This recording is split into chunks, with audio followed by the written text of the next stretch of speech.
우리가 이제 결혼을 하고 그리고 가정 생활을 하다 보면 때때로는 본인조차 이해되지 않을 만큼 자신의 마음이나 자신의 감정 상태가 정말로 본인도 이해되지 않는 그런 마음 상태, 감정 상태가 있음을 발견하고 깜짝깜짝 놀랄 때가 있어요.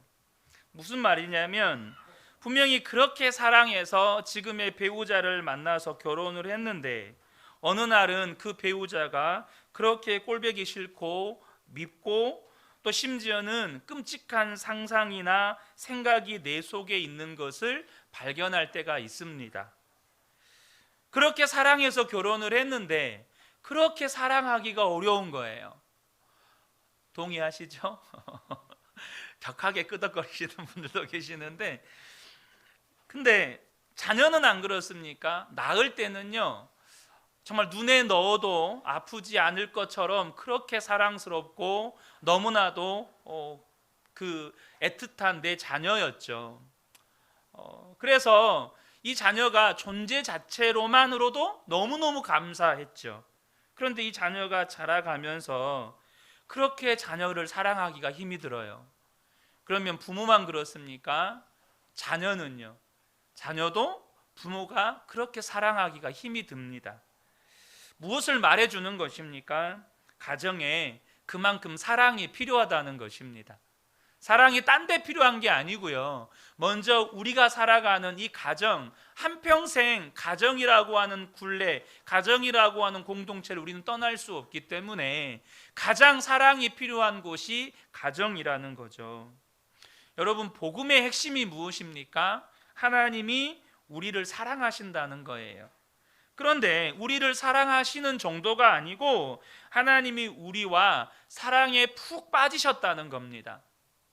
스바냐 3장 17절 말씀을 보겠습니다. 너의 하나님 여호와가 너희 가운데 계시니 그는 구원을 베푸실 전능자시라. 그가 너로 말미암아 기쁨을 이기지 못하시며 너를 잠잠히 사랑하시며 너로 말미암아 즐거이 부르며 기뻐하시리라 하리라. 아멘. 이 말씀의 내용 믿으십니까? 하나님이 우리를 보시는데 너무너무 좋아서 기뻐서 어찌할 줄을 모르신다는 거예요. 여러분, 이 말씀 정말로 믿어지신가요? 하나님께서 독생자 예수 그리스도보다 나를 더 사랑하셨다고 하는 이 사실, 여러분은 정말로 믿고 계십니까? 많은 성도들이 하나님의 사랑에 대해서 들었어요. 알고 있습니다. 하지만 실제로 마음으로부터 믿어지지는 않는다고들 해요. 나를 구원하기 위해 예수 그리스도를 십자가에 죽이신 하나님, 하나님이 나를 그렇게 사랑하신다는 것이 별로 감흥도 없고 또 내 삶에 별로 실제도 되어지지 않는 것 같고, 그래서 그 하나님의 사랑을 알기는 하겠는데 그것이 잘 체감도 안 되고 잘 믿어지지도 않는다고 말해요. 로마서 8장 15절을 보면 그리스도 안에서 구원받지 못한 사람은 하나님을 무서워합니다. 너희는 다시 무서워하는 종의 영을 받지 아니하고 양자의 영을 받았으므로 우리가 아빠 아버지라고 부르짖느니라. 왜 예수를 안 믿는 사람들은 하나님을 무서워하죠? 무서워하는 종의 영을 받았기 때문입니다. 그런데 문제가 뭐냐면 예수를 믿는 사람들조차도, 예수를 믿는 성도들조차도 하나님을 여전히 무서워하고 두려워하는 경우가 많다는 거예요. 하나님은 무서운 하나님, 나에게 벌 주시는 하나님인 거죠.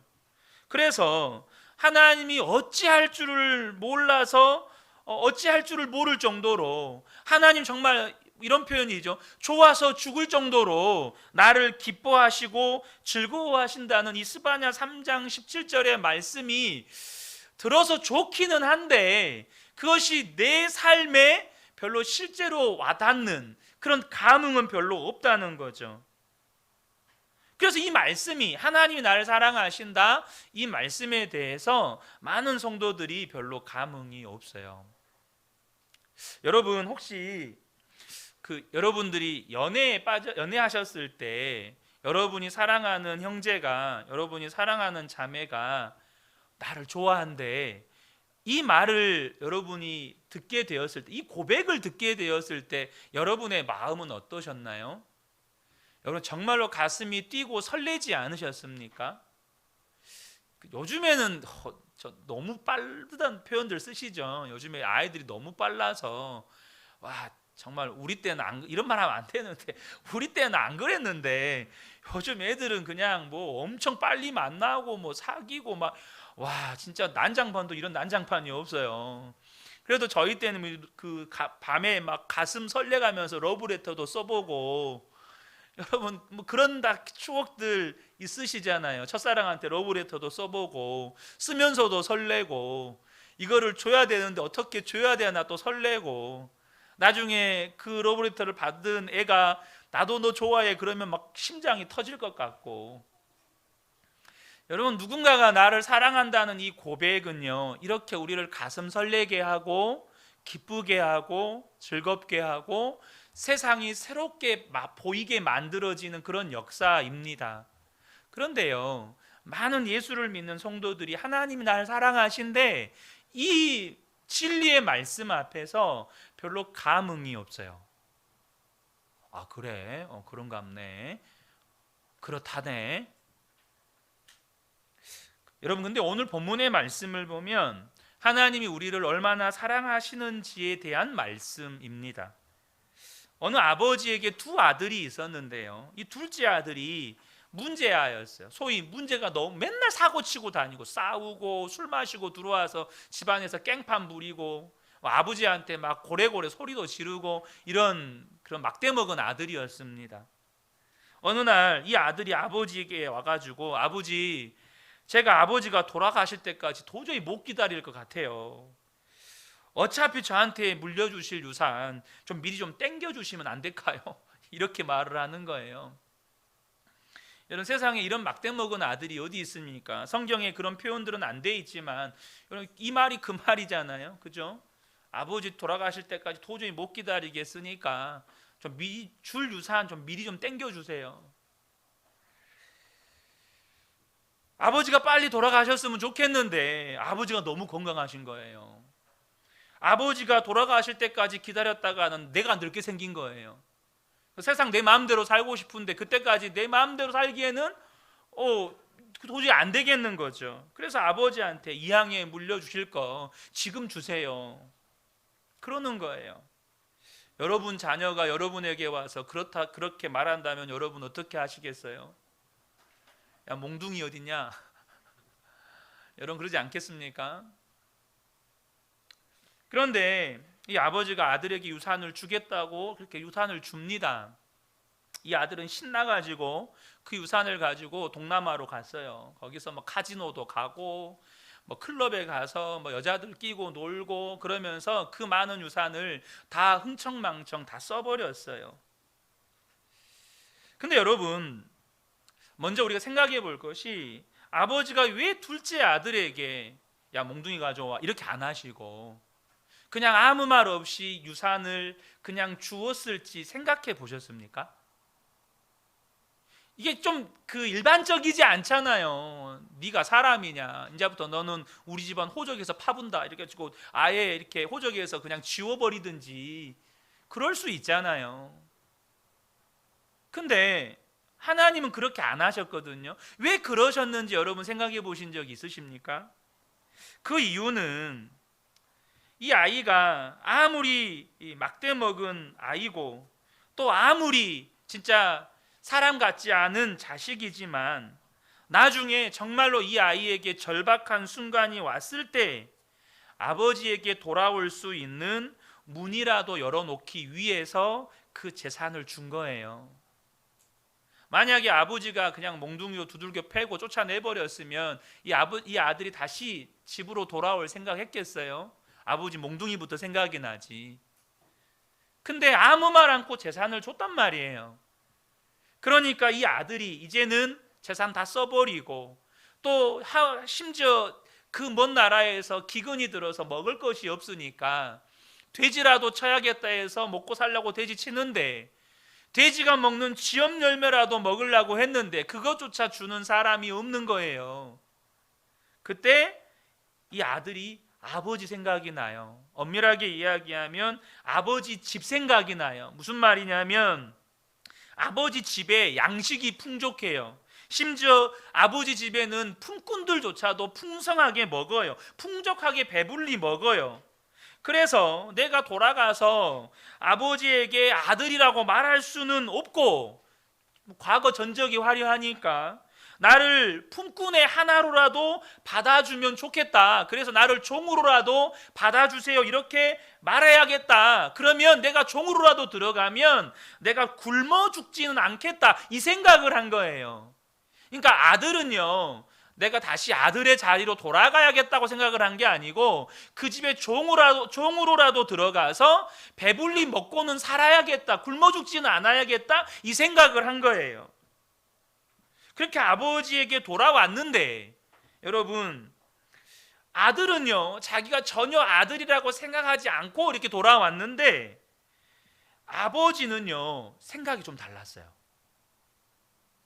아들은 그냥 나를 종으로라도 써줬으면 좋겠다. 이게 아들의 생각의 전부였는데 아버지는 전혀 생각이 다르고 오히려 그 아들을 그대로 아들이라고 생각한 거예요.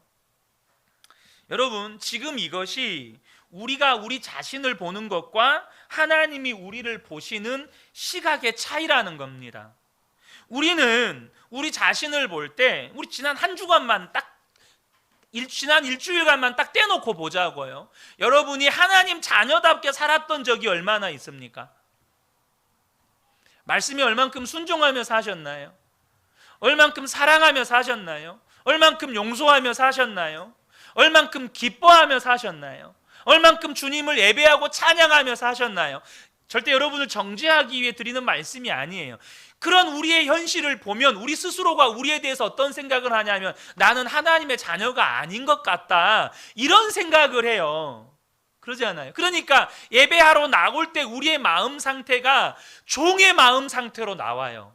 이 아들처럼 내가 종이라도 됐으면 좋겠다. 그래서 하나님이 주신 은혜를 내가 조금이라도 누렸으면 좋겠다. 이 예배 때 조금이라도 회복됐으면 좋겠다. 이런 종의 마음을 가지고 나온단 말이에요. 우리 스스로도 하나님이 날 사랑하시는 것이 안 믿어지니까 은혜라도 좀 받았으면 좋겠다. 이런 마음 상태로 예배를 드려요. 심지어 내가 은혜 받을 수는 있을까? 이런 마음으로 예배를 드린다고요. 그런데 하나님이 우리를 보시는 눈은 다르다는 겁니다. 오늘 본문의 말씀에 탕자가 돌아왔을 때 아버지가 어떤 태도를 취합니까? 아버지가 그 집에 있는 종들에게 뭐라고 이야기하죠? 22절에서 24절을 보면 아버지는 종들에게 이르되 제일 좋은 옷을 내어다가 입히고 손에 가락지를 끼우고 발에 신을 신기라. 그리고 살찐 송아지를 끌어다가 잡으라. 우리가 먹고 즐기자. 이 내 아들은 죽었다가 다시 살아났으며 내가 잃었다가 다시 얻었노라 하니 그들이 즐거워하더라. 여기 보면 24절에 보면 내 아들은 죽었다가 다시 살아났으며 내가 잃었다가 다시 얻었노라 라고 아버지가 고백을 해요. 이게 그 아들을 받아들이는 아버지의 심정이었어요. 죽어버린 아들 다시 살아난 거, 잃어버렸던 아들 다시 되찾은 거, 이것이 그 둘째 아들을 바라보는 아버지의 심정이었어요. 여러분, 여러분의 아들이나 여러분의 딸이 심정지가 왔어요. 심정지가 왔어요. 근데 너무나도 다행스럽게 지나가던 차가 119 그 소방서 앞이었어요.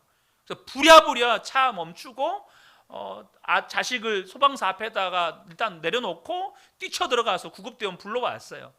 구급대원이 급하게 심폐소생술을 해가지고 심정지가 왔던 자식을 살려낸 거예요. 혹은 병원에 갔는데 도저히 가망이 없습니다 라고 말을 했어요. 근데 그 자식이 다시 살아났어요. 여러분 어떨 것 같으세요? 제가 예전에 그런 말씀 드렸었죠. 저희 누님이 이렇게 약을 먹고 병원으로 갔을 때 이미 혈액에 이게 어느 정도 복용을 했는지가 이게 검출이 되기 때문에 혈액 검사하면 알코올 농도 다 나오잖아요. 이렇게 검출해 보면 이 검출을 해보니까 복용량이 수면제 120알이었어요. 치사량이 40알인데 3배를 먹었기 때문에 도저히 가망이 없습니다. 포기하세요. 장례 준비하세요. 이게 병원의 선고였어요. 여러분 그때 어떻게 하겠습니까? 아 그래요? 그럼 어쩔 수 없겠네요. 그럼 장례 준비합시다. 이럽니까? 그럴 수가 없는 거잖아요.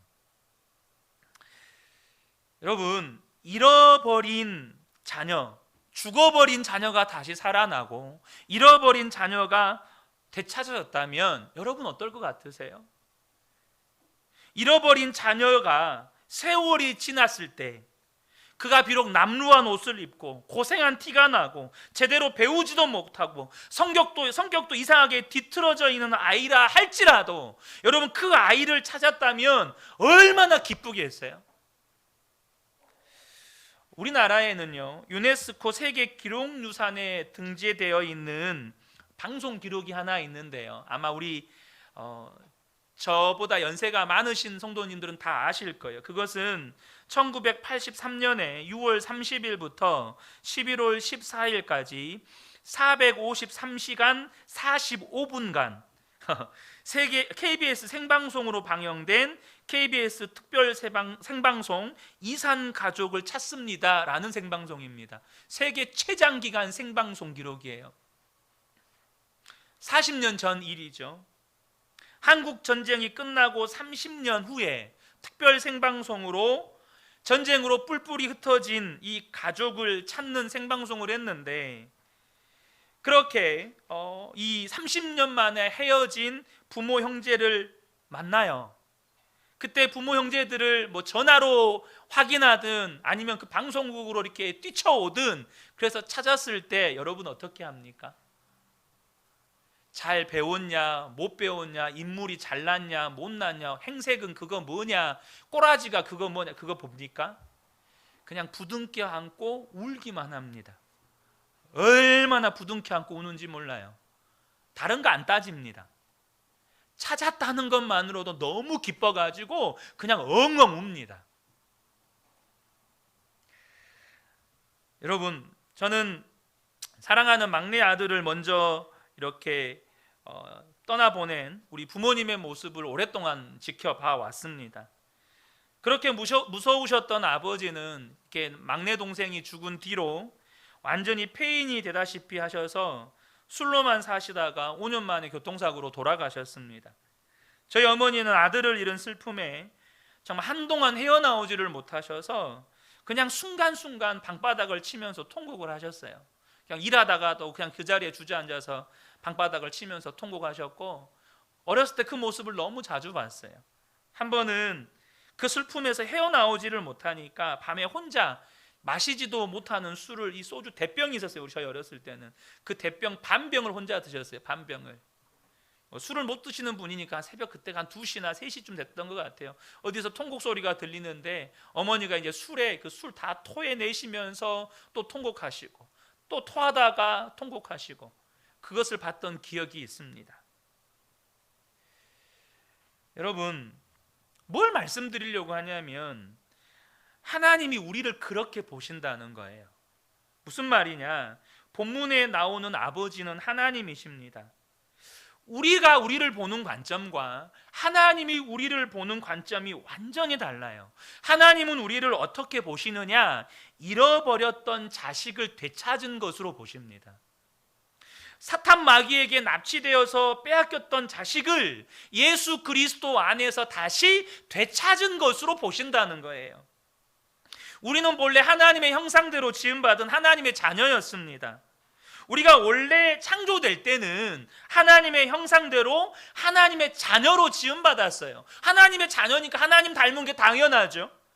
그것을 우리는 창조의 원형이라고 그래요. 그런데 아담과 하와가 마귀의 유혹에 넘어가서 선악과를 따먹고 타락한 이후로 우리는 하나님께서 창조하신 그 원형을 잃어버리고 죄와 마귀의 종로로 가게 됐어요. 그래서 우리가 우리 자신을 보면 뭘로 보여요? 죄덩어리로 보이는 거예요. 왜요? 우리는 죄와 마귀의 종이었으니까. 그런데 그것은 우리의 원래 모습이 아니었습니다. 우리의 원래 모습은 뭐였어요? 하나님의 자녀였어요. 그런데 하나님께서 그 자녀를 잃어버린 거예요. 마귀의 유혹에 넘어가서 죄짓게 되어서 우리가 이제는 죄의 종으로 팔려가 버린 거예요. 그런데 예수님께서 우리의 죄를 대신 지시고 십자가의 죽으심으로 말미암아서 우리를 다시 하나님의 자녀로 되찾으신 거예요.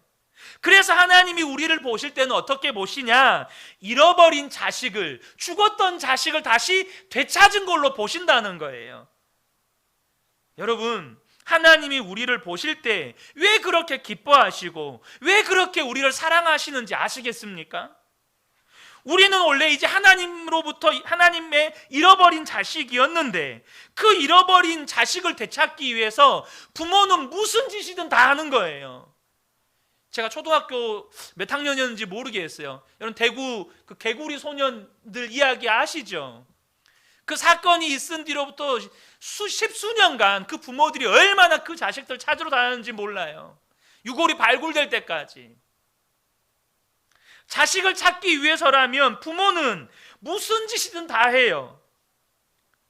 또 잃어버린 자식을 찾았을 때 그가 부모와 떨어져 지내는 동안에 무슨 죄를 지었는지, 어떤 병을 가지게 되었는지, 어떤 모습으로 살았는지, 그게 뭐가 그렇게 중요해요? 부모와 떨어졌을 때 그가 어떤 모습이었는지가 뭐가 중요해요? 찾았다는 게 중요한 거죠. 다시 내 품에 안겼다는 게 중요한 거죠. 그래서 우리가 예수님을 믿게 된 것은 하나님의 입장에서 보면 잃어버린 자식을 되찾은 거예요. 그래서 하나님이 우리를 보면 너무 좋아 죽겠는 거예요. 너무너무 즐거운 거예요. 내가 잃어버린 자식을 찾았어. 내가 죽었던 자식이 살아 돌아왔어. 나는 죽은 줄 알고 내 평생을 보냈는데 그 죽어버린 자식 살아 돌아왔다고. 그러니까 보는 것만으로도 기쁘고 보는 것만으로도 즐겁고 그냥 밥 먹는 것만 봐도 너무너무 행복하고, 그래서 하나님이 우리를 그렇게 기뻐하시는 거예요. 그런데요, 이제 반대로 한번 생각을 해보자고요. 부모를 잃어버린 고아가 고아원에 살았어요. 부모가 있는지도 몰랐어요. 자기는 부모가 안 계신 줄 알았고 세상에 홀로 버려진 줄 알았어요. 이루 말할 수 없는 고생을 했죠. 그런데 생전에 한 번도 못 본 아저씨가 어느 날 갑자기 찾아와서 내가 네 아버지다 하면서 끌어안으면서 막 우는 거예요. 막 엉엉 울어요. 이 고아가 실감이 날까요? 이 아저씨가 갑자기 나를 보더니 막 끌어안으면서 엉엉 우는데 이 고아는 그냥 눈만 멀뚱멀뚱 뜨고 있는 거예요. 아, 이 사람이 왜 이러나? 이분이 진짜 내 아버지가 맞나? 왜 이러지? 막 이런 거죠. 심지어는요, 그 눈물이 위선적으로 보일 수도 있어요. 나를 사랑한다면서 왜 날 버렸지? 나 사랑한다면서 이럴 거면서 왜 나를 그렇게 혼자 두게 만들었지? 그렇게 위선적으로 보일 수도 있는 거예요. 여러분, 어쩌면 지금 우리가 그와 같은 모습일 수 있어요. 하나님이 나를 사랑하신다고 그렇게 성경에서 읽었는데 나를 사랑하신다는 하나님의 마음을 잘 모르겠어요. 실감이 안 나요. 내 삶에 하나님의 사랑이 도대체 무엇인지 잘 모르겠어요. 여러분 어떠신가요? 여러분의 마음이 하나님 사랑 때문에 기쁘고 즐겁고 너무너무 감사하고 나도 좋아 어쩔 줄 모르겠고, 여러분 그러신가요? 여러분, 그럼에도 불구하고 우리가 정말로 우리를 사랑하신다는 하나님의 말씀을 정말로 믿으셔야 돼요. 아멘이십니까? 나를 사랑하신다는 이 하나님의 말씀이 우리의 마음에 뼛속 깊이 새겨지셔야 돼요.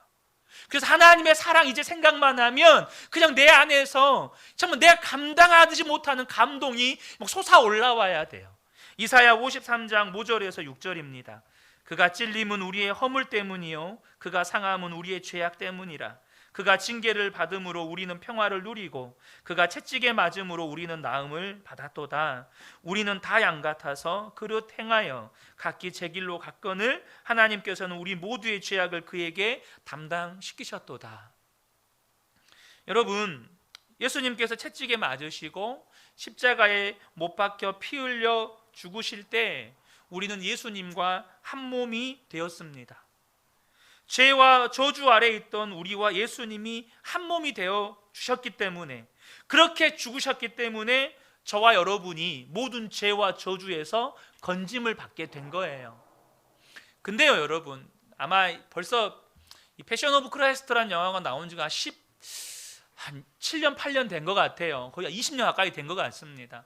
아마 패션 오브 크라이스트라는 영화를 보신 분들은 그 장면을 기억하실 거예요. 예수님이 십자가 달리시기 전에 이 빌라도의 법정에서 매질을 당하는 장면이 있습니다. 근데 그 매질을 당할 때 처음에는 이런 나무 같은 걸로 매질을 당하죠. 정말 많이 이렇게 두들겨 맞습니다. 그래서 이렇게 쓰러지죠. 그러니까 그것을 집행하던 로마 장군, 그 집행관이 이제 쓰러지니까 멈추게 하려는 듯한 표정이 보여요. 그런데 예수님께서 손을 부들부들 떠시면서 다시 일어서셔서 그 자리에 굳게 서십니다. 여러분, 이게 무슨 의미인지 아세요? 더 때리라는 거예요. 예수님이 더 때리라는 겁니다. 그러자 그때부터 매가 그 형벌의 매가 바뀝니다. 뭘로 바뀌죠? 채찍으로 바뀝니다. 채찍 끝에 뼈 조각이 달려있는 채찍으로 바뀌게 되고 그 채찍으로 등을 때리기 시작합니다. 이제 그때부터는 채찍에 맞을 때마다 등이 밭고랑처럼 갈라지기 시작하면서 피가 튀기 시작합니다.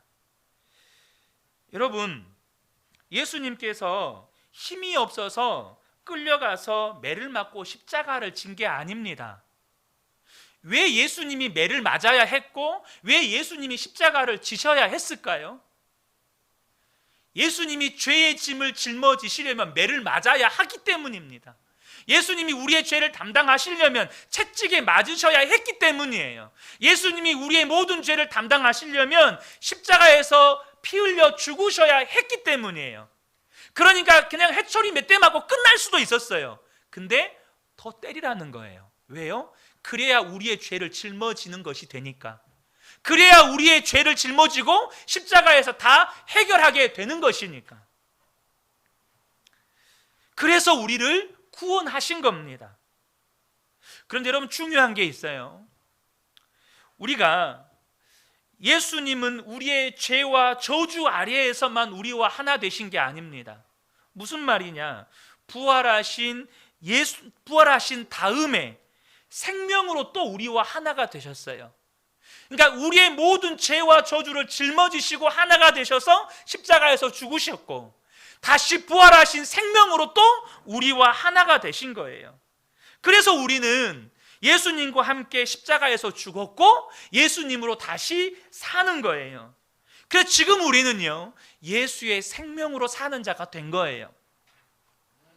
우리는 원래 예수님과 아무 상관없이 그냥 죄와 저주 아래에 있었는데 하나님께서 어떤 사람을 불쌍히 여기셔서 예수님을 통해 구원해 주신 정도가 아닙니다. 우리는 본래 하나님의 자녀였어요. 근데 마귀의 유혹을 받아서 죄를 짓고 죄의 종으로 팔려갔어요. 하나님께는 잃어버린 자식이었습니다. 그런데 그 잃어버린 자식을 둔 부모의 심정이 어떻습니까? 잃어버린 자식을 찾을 수 있다면 모든 걸 하는 거예요. 그래서 예수님이 우리를 위해서 십자가에서 죽으신 겁니다. 우리가 그런 은혜를 받은 거예요. 우리는 하나님의 입장에서는요, 잃어버린 자녀를 되찾은 겁니다. 그리고 하나님의 자녀로 회복된 우리에게 하나님은 다시금 하나님의 사랑을 폭포수처럼 누리도록 축복하시는 거예요. 왜죠? 이제 우리의 생명이 하나님 자녀의 생명, 예수 생명으로 바뀌었기 때문이죠. 나는 죽고 오직 예수의 생명으로 사는 자가 되었기 때문입니다. 사랑하는 성도 여러분, 이 사랑이 예수님 안에서 허락하신 놀라운 축복입니다. 이 사랑을 내가 먼저 누려야 하는 거예요. 하나님은 우리를 사랑하신다는 표현을 하나님의 눈동자라고 표현하셨습니다. 스가랴 2장 8절을 보면요, 만군의 여호와께서 이같이 말씀하시되 영광을 위하여 나를 너희를 노략한 여러 나라로 보내셨나니 너희를 범하는 자는 그의 눈동자를 범하는 것이라. 스가랴 선지자가 하나님의 백성들에게 말씀합니다. 너희를 범하는 자는 하나님의 눈동자를 범하는 것이다. 여러분, 하나님께서 우리를 눈동자와 같이 지키신다는 표현이 어떤 표현이냐면, 여러분, 우리 눈에 뭔가 먼지 하나라도 들어가면 어떻게 되죠? 그 즉시 눈이 감겨버리죠. 하나님께서 우리의 삶에 어떤 문제 하나 생기면 그 즉시 우리를 보호하신다는 거예요. 그 즉시 우리를 붙드신다는 거예요. 아니, 이미 우리는 주님 안에 있어서 우리가 그런 어려움이 닥칠 때 하나님 그 즉각적으로 우리에게 반응하신다는 거예요. 왜요? 우리를 너무너무 사랑하니까 반응을 안 할 수가 없는 거예요. 여러분, 저는요, 좀 이런 표현이 그렇지만 좀 겁이 없는 사람입니다. 겁이 없는 사람이에요. 제가 예전에도 이런 표현을 썼는지 모르겠는데, 제가 20대 때 다리를 다쳐서 한번 의료사고가 난 적이 있습니다. 이렇게 수술 부위에 피주머니가 잘못돼서 피를 못 뽑아내고 그 수술 부위에 피가 고여 있어가지고 다리가 이렇게 부풀어 오르는 거예요. 부어오르는, 붓기가 안 빠지는 거죠. 한 일주일이 지났는데 의사가 와서 이렇게 소독을 하는데 그 상처 부위가 갑자기 퍽 터졌어요. 그러니까 뽑아내지 못했던 피가 이제 고름이 되어가지고 그 자리에서 터져 나오는 거예요. 그러니까 이제 이 인턴이었는지 레지던트인지 모르겠는데 본인이 감당이 안 되니까 그 위에 전문의를 불러왔어요. 그 자리에서 긴급 수술이 들어갔습니다. 정말 다리에 그 빨간색 그 소독약 있잖아요. 그걸 그냥 들이붓더라고요. 감염되면 안 되니까. 그리고 봉합한 부분을 다 뜯어내고 이렇게 이제 부분 마취 시키고 짜내는데, 와, 정말 피와 고름이 막 쏟아져 나오는 거예요. 여러분, 저는요 그걸 보면서 이렇게 다 제 눈으로 지켜봤어요. 그거를 다 지켜보면서 이제 부분 마취, 워낙 부위가 넓으니까 부분 마취를 하는데 마취가 안 된 부분도 있잖아요. 그러니까 거기는 마취가 안 됐으니까 한 번 더 마취해 주세요 하면 이렇게 수술을 도왔다고 옆에서.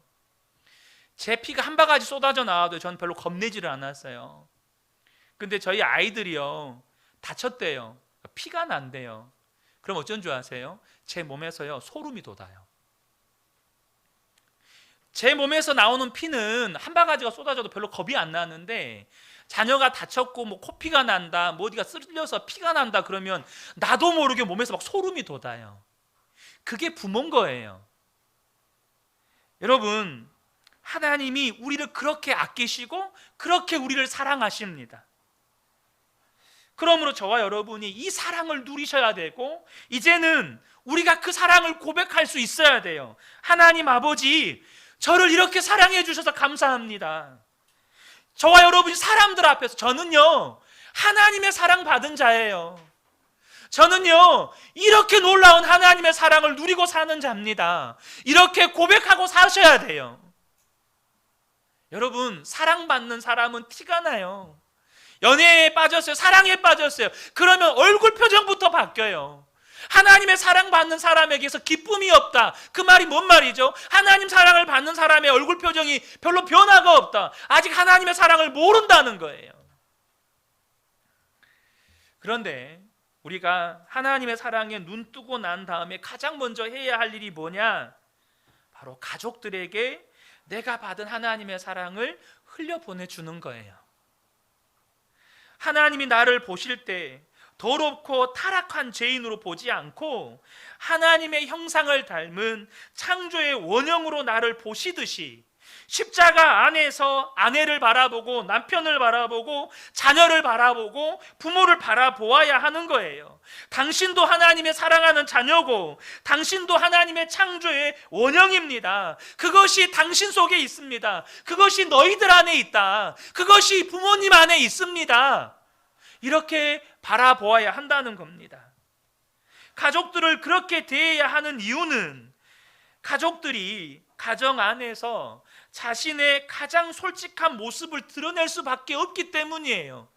가정은 그런 곳이에요. 내 연약한 벌거벗은 모습을 있는 그대로 다 드러낼 수밖에 없는 곳이에요. 우리가 가족들을 사랑하지 않으면 그 연약함이 그대로 다 드러나기 때문에 언제나 가족 안에서 사랑이 없으면 가장 큰 상처를 받게 된다고요. 여러분, 우리가 살아가면서 제일 상처받는 곳이 어디죠?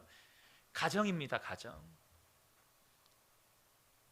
그런데 내가 그리스도 안에서 하나님의 사랑을 정말로 깨달았고 받았고 누렸다면 그 사랑을 가장 먼저 가족들에게 흘려 보내줘야 한다는 거예요.